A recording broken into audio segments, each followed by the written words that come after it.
ఉన్నదంటే అన్న నేను అమ్మతోటి చెప్తున్నా, అబద్ధం చెప్తలేను. ఎలక్షన్ల ముందు 31,000 గజం అమ్మినామన్నా. మన దిక్కులేక బిడ్డ పెన్లు పెట్టుకుంటే 19,000 అమ్మినాన్న గజము. వాస్తవం చెప్తున్నా, నీకు అబద్ధం చెప్తలేను. ఇక కొనేటోడు ఎవడో కూడా కొనేటోడు అదే ఎక్కువ అన్నట్టు అయిపోయింది పరిస్థితి. ఇప్పుడు అంత దారుణంగా ఉందని చెప్పిండు. ఆంచెల్లి మళ్ళీ ఎర్రోల శ్రీనివాస్ అని చెప్పి మన ఎస్సీ ఎస్టీ కమిషన్ మాజీ చైర్మన్, ఆ తమ్ముడు వల్ల నాయన చనిపోతే పరామర్శకు అక్కడ పోయినా. ఆ ఊరు పక్కన సెందులాపూర్ అని ఉంటుంది. గంగపురం పోయినా, గంగపురంకి వెళ్ళి పక్కన సెందులాపూర్ అని ఒక ఊరు ఉంటుంది. ఆ చందులాపూర్ అనే ఊరికాడ ఆగితే అక్కడ రైతులు వచ్చినారు కొంతమంది.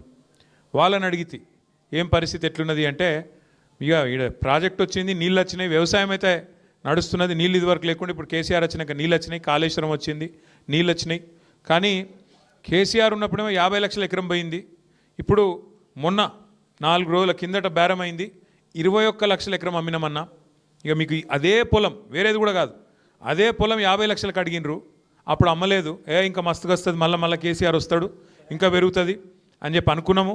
ఇప్పుడు చూస్తే 21 లక్షల ఎకరంకి అమ్ముకునే పరిస్థితి వచ్చింది అని అక్కడ చెప్తా ఉన్నారు. అంటే ఒక రంగారెడ్డో, ఒక శంషాబాదో, ఒక జుబ్లీహిల్సో కాదు, రాష్ట్రం మొత్తంలో ఎంత ఆస్తి కరిగిపోయింది ప్రజలది ఆలోచన చేయండి. ఒక్కొక్క మనిషి ఎలక్షన్ల ముందు కేసీఆర్ ఉన్నప్పుడు ఒక 2 ఎకరాలు ఉంటే, నాకేమన్నా అయితే, నాకు దెబ్బనేమన్నా అయ్యి సడన్గా గుండెపోవటం, అన్నం మశానం వచ్చి పోయితే నా కుటుంబానికి ఇంత ఆస్తి ఉంది అని ఒక ధీమా ఉంటుండే. ఇవాళ ఏంది పరిస్థితి? ఎంత తగ్గింది ఆ విలువ, ఎంత తగ్గింది ఆ ధీమా? ఎట్లుంటుంది ఒక మనిషికి? ఇప్పుడు ఒక బిడ్డనో కొడుకో ఉంటాడు ప్రతి కుటుంబంలో. ఉంటే ఏమనుకుంటాం, దబ్బన నాకేమైనా అయితే ఓ 4 ఎకరాలు ఉన్నది, అందులో ఒక 2 ఎకరాలు అమ్మితే బిడ్డ పెళ్ళి అవుతుంది, కొడుకు ఏమైనా దందనో అదో ఇదో పెట్టుకునేది ఉంటే కొంత వెళ్తుంది, ఆడికాడి కుటుంబం అయితే ఏం కాదు, సేఫ్ అనే ఫీలింగ్ ఉంటుంది. ఇలా ఉన్నది ఆ పరిస్థితి. ఈ ప్రభుత్వం వచ్చినాక ఏ మనిషి సంతోషంగా ఉన్నాడు నాకు అర్థం కాదు. నేను నిన్న మొన్నటిదాకా చెప్పేది, ఈ ప్రభుత్వం వచ్చినాక ఎవరు సంతోషంగా లేరు, ఒక 3 అక్కలు సంతోషంగా ఉన్నారని చెప్తుంటే నేను. ఎవరు అక్కలు? గీతక్క, సీతక్క, సురేఖక్క అని చెప్పిన. ఇప్పుడు సురేఖక్క కూడా సంతోషంగా లేదట, అదో బాధపడింది. ఇప్పుడు నేను అనుకున్నాం మొన్న గీతక్క, సీతక్క, సురేఖక్క అని చెప్తుంటే, ఇప్పుడు సురేఖక్క కూడా సంతోషంగా లేదని వాళ్ళ బిడ్డనే ఏడ్చుకుంటే చెప్పబట్టే. అంటే ఎందుకు చెప్తున్నా అంటే, ఎవరు సంతోషంగా ఉన్నారు ఈ రాష్ట్రంలో? రైతులు సంతోషంగా ఉన్నారా? వాళ్ళకు బోనస్ వస్తుందా? వాళ్ళకి యూరియా బస్తా దొరుకుతుందా? టైంకు రైతు బంధు పడుతుందా? కరెంట్ ఇస్తుందా చక్కగా? ఏం చక్కదనం ఉన్నది రైతులకు? కేసీఆర్ ఉన్నప్పుడు ఎట్లుండే, ఇప్పుడు ఎట్లున్నది తెలుస్తలేదా? ఎక్కడికక్కడ రైతులు ఊళ్ళల్లో పోయి మొక్క ముంగటిలా గొట్టం పెడితే చాలు తిట్టిన కూడా తిడుతున్నారు. మహిళలకు చెప్పిండు, నరికిండు. 1,000,000 మందిని కోటీశ్వర్లు చేస్తారంటే సిపాయి. మీరు చూడరు ఇంకా డైలాగులు రోజు చెప్తుండే. ఆడిడా వెనకటికి పిట్టల దగ్గర ఉంటుండే ఒకడు తుపాకీ కొట్టుకొని 1,000,000 మందిని కోటీశ్వర్లు చేస్తారంట. నేను ఒక్క మాట, నాకు పెద్ద లెక్కలు రావు నాకు, నేను మిమ్మల్ని అడుగుతున్నాను. ఇక్కడ లెక్కలు వచ్చిన వాళ్ళు బాగుండొచ్చు, ఎందుకంటే మీరు మంచిగా రియల్ ఎస్టేట్ చేస్తారు బాగా, శంషాబాదులు లెక్కలు బాగా వస్తాయి మీకు. 1,000,000 మందిని కోటీశ్వర్లు చేయాలంటే ఎన్ని కోట్లు కావాలి? 1,000,000 కోట్ల? నీ బడ్జెట్ ఎంత, నీ లెక్క ఎంత, నీ కథ ఎంత? నువ్వు 1,000,000 మందిని కోటీశ్వర్లు చేసి ఏం నరుకుడు అది? ఏమన్నా చెప్తే కూడా కొద్దిగా అతికేటట్టు ఉండాలి లేదా?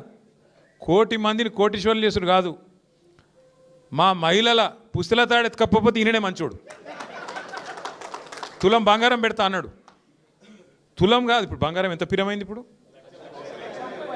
ఇంత బాగా తెలిసిందేం రాబాయ్ మీకు? బంగారం దగ్గర లేడీస్కి తెలుస్తుంది అనుకున్నా, మీకెందుకు తెలుస్తుంది ఇంతగా?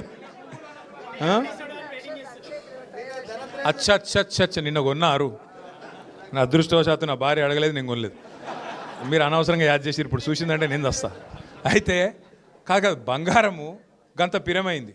ఇప్పుడు ఎన్ని పెళ్ళిళ్ళైనా మరి రేవంత్ రెడ్డి వచ్చినాక ఒక 5-6 లక్షల పెళ్ళిళ్ళని అయినాయా లేవా? మరి ఎన్ని తులాల బంగారం బాకీ ఉన్నాడు? ఎవరికైనా నచ్చిందా బంగారం? ఎన్ని నరికిండు? అసలు ఏం మాట్లాడినారు? కేసీఆర్ గారు మీరు కళ్యాణ లక్ష్మి పెట్టిర్రు, కానీ నువ్వు ఇచ్చే కళ్యాణ లక్ష్మి ఎప్పుడు వస్తుంది? పిల్లలు పుట్టినాక వస్తుంది. నేను రాగానే నువ్వు లగ్నపత్రిక పెట్టుకుంటే ₹1,00,000 ఇస్తా, మీదికెళ్ళి తులం బంగారం ఇస్తా. ఏడవా మరి తులం బంగారము ₹1,00,000? ఎక్కడా లేదు. అట్లాగే ఎన్ని మాటలు, ఎన్నెన్ని డైలాగులు. ఒకటా, ప్రతి మహిళకు నెలకు ₹2,500 ఇస్తా అన్నాడు. వచ్చినాయి వాళ్ళకన్నా? 1,67,00,000 మంది ఆడబిడ్డలు ఎదురు చూస్తున్నారు. రాష్ట్రంలో 18 ఏళ్ళు నిండిన వాళ్ళు 1,67,00,000 మంది ఉన్నారు. అందరూ ఎదురు చూస్తున్నారు, ఎప్పుడు రేవంత్ రెడ్డి గారు 2,500 వేస్తాడా అని. ఉన్నదా పరిస్థితి? ఏమన్నంటే ఒకటే నేర్చుకున్నాడు. ఏమిటిది? కేసీఆర్ మొత్తం అప్లపాలు చేసిపోయిండు, నేను లంకె బిందెలు ఉంటాయి అనుకొని వచ్చిన లేవిడా. ఎవడు అడుగుతాడు బాయ్? లంకె బిందెల కోసం ఎవరు తిరుగుతారు? అర్ధరాత్రి నెత్తి మీద తువాల కప్పుకొని గడ్డపారలు పట్టుకొని ఎవడు తిరుగుతాడు? పాడుబడ్డ కోటల చుట్టూ దొంగలు తిరుగుతారు. గాయన ఒక ముఖ్యమంత్రి మాట్లాడే మాటనేనా? లంకె బిందెల కోసం నేను వచ్చిన, లంకె బిందెలు ఉంటాయి అనుకున్నా, ఇక్కడ ఏం లేవు, అట్లా మాట్లాడొచ్చునా ఒక ముఖ్యమంత్రి? ఇంకా ఎంత ఘోరం! ఎవరన్నా ఎంతుంటుందంటే, ఇప్పుడు నేను అనుకో ఒక్క నిమిషం, మా లక్ష్మారెడ్డి గారి దగ్గర నేను అప్పు తీసుకున్నాను అనుకో, మా ఎమ్మెల్యే సాబ్ దగ్గర. అన్న లచ్చన్న నాకు ఇట్లా అర్జెంటుగా పైసలు అవసరం పడ్డది, ఎలక్షన్ కొట్లాడేది ఉంది, ఓ 10 లక్షలు పంపించంటే నాకు పంపించిండు. నేను కొట్లాడినా, సరే నేను ఓడిపోయినా అనుకో. ఓడిపోయినాక నాకు పైసలు వెళ్తలేవు, రియల్ ఎస్టేట్ డౌన్ ఉన్నది, మొత్తం మార్కెట్ డమాల్ అన్నది, ఏం చేయాలి? నేను పైసలు వెళ్తలేవు. ఒక ప్లాటో పీటో అమ్ముదాం తర్వాత ఇద్దాం అనుకున్నా, వెళ్తలేదు. మరి లచ్చన్న ఫోన్ చేస్తుండు, నేను 2 నెలలు అని చెప్పిన, ఫోన్ చేస్తుండు. ఇక నేను ఫోన్ కట్ చేస్తున్నా, ఇక నాకు లేవు పైసలు, ఏం చేయాలి? ఐఎమ్ బిజీ, కాల్ లేటర్ అని ఒత్తుతున్నా. తర్వాత sorry I can't talk now అని ఒత్తుతున్నా. ఇక చూసిండు ఆయనతో బేజారైండు. బేజారై ఆయన తర్వాత ఇంటికి వచ్చిండు సీదా పొద్దున్నే. ఈడు పొద్దున 7:30కి ఆయనతో తువాల దులిపి అవతల పడుతుండు, వీడు పట్టుకోవాలని చెప్పి ఆయనతో వచ్చి కూర్చున్నాడు. నిజంగా నేను నిజాయితీ గల్లోనంటే ఏం చెప్తాను నేను? అన్న దండం పెడతాను, ఏమనుకోకే, జర వెళ్తలేవు పైసలు, రియల్ ఎస్టేట్ బాగాలేదు, రేవంత్ రెడ్డి వచ్చినాక నాశనమైంది, జర్రా ఇంకొక 2 నెలలు టైం ఇవ్వు, మితితో కడతా, ఏమనుకో, కావాలంటే నిన్న రూపాయి మితి ఇచ్చినప్పుడు 2 రూపాయలు పెంచు కానీ ఇస్తా అని బతిలాడుకుంటాం, అంతేనా?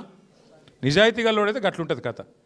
రేవంత్ రెడ్డిని కూడా ప్రజలు ఏమడుగుతుర్రు, ఉద్యోగులు ఏమడుగుతున్నారు? మా డిఏలు ఏంది, మా పిఆర్సీ ఏందని అడుగుతున్నారు. మహిళలు ఏమడుగుతున్నారు? 2,500 ఎప్పుడు ఇస్తామని అడుగుతున్నారు. మనమేం అడుగుతున్నాం? ప్రతిపక్షం కాబట్టి 6 గ్యారంటీ లాంటివి, 100 రోజులు లాంటివి, ఏమైందిరా నాయన 750 రోజులు అయిపోయా, ఏమైంది అని అడుగుతున్నాం. రేవంత్ రెడ్డి ఏమంటుండు? ఏం చేస్తారు బా, మీరు నన్ను కోసుక తింటారా? ఆయన కోసుక తింటారా అనట. ఆయన ఉన్న సేప జామకాయన కోసుక తినడానికి ఏమిటిది? ఆయన కోసుక తింటారా? అదొక్కటే కాదు, ఇంకొక గలీజ్ మాట. ఇంత గలీజ్ అంటే, నాకు కేసీఆర్ మొత్తం అప్పులపాలు చేసిపోయిండు కాబట్టి లేవు. ఒకటి యాద్ చేసుకోండి మీరు, కేసీఆర్ ప్రభుత్వం ఉన్నప్పుడు కరోనా వచ్చింది, ఒకసారి రాలే, సంవత్సరం పాటు 3 దశల్లో వచ్చింది కరోనా. 2020లో మొదలైందంటే 2021 జూన్ దాకా నడిచింది. అప్పుడు ప్రభుత్వానికి ₹1 ఆదాయం లేకుండే, ఎందుకంటే ఇక బయట కొనేటోడు లేదు, అమ్మేటోడు లేడు, యాడికెళ్ళి వస్తుంది ఆదాయం? 0. మరి కేసీఆర్ ప్రభుత్వం ఉండి ప్రభుత్వానికి 0 ఆదాయం, అప్పు కాదు 0, ఏమి లేదు. ఆ రోజు రైతు బంధు ఆగిందా? కళ్యాణ లక్ష్మి ఆగిందా? ముసలోళ్ళ పెన్షన్లు ఆగినాయా? కేసీఆర్ కిట్లు ఆగినాయా? బతుకమ్మ సీరియల్ ఆగినాయా? మరి రూపాయి ఆదాయం లేకుండా కేసీఆర్ ఏమో అన్నిస్తాడు, నీకేమో వడ్డిచ్చిన పల్లెం లెక్క, వడ్డిచ్చిన ఇస్తారు లెక్క మంచిగా పెట్టి, కట్టిన ఇల్లు పెట్టిన పోయి అన్నట్టు మంచిగా అపైపోతే నీకేమో ఏ చేతగాక కేసీఆర్ అప్లపాలు చేసిపోయిందని మాట్లాడతావు. అక్కడ కావాల్సింది ముఖ్యమంత్రికి, నడిపెట్టోనికి కండ కాదు, గుండె ఉండాలి. ఒక గుండె ఉన్న నాయకుడు కేసీఆర్, కలేజా ఉన్న నాయకుడు కేసీఆర్. కాబట్టి కరోనా ఉన్నప్పుడు కూడా ఇచ్చిండు, రైతు బంధు పడ్డది, కళ్యాణ లక్ష్మి పడ్డది, షాది